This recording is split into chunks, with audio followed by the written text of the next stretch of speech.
Another use for nanoparticles is in catalytic converters, where they reduce the cost and damage to the environment.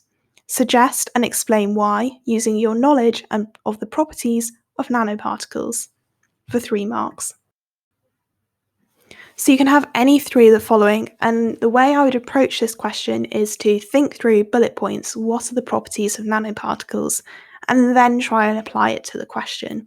Even if you can only think of the properties and just blurt those out from memory, but you can't manage to apply it, you're still going to get around 2 out of 3 of the marks. So the first thing is that nanoparticles are extremely small. They're 1 to 100 nanometers in diameter, and there are a few hundred atoms. Those key facts come up again and again, so again, I'd really recommend you learn them.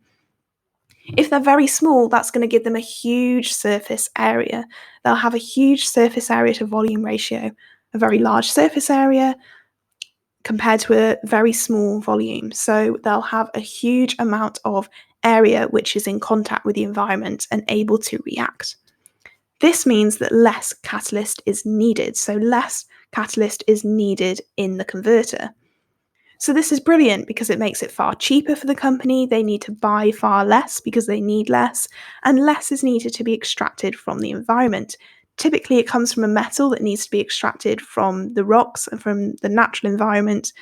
So it's really important for our environmental reasons that we limit the amount that we need to use in a catalytic converter.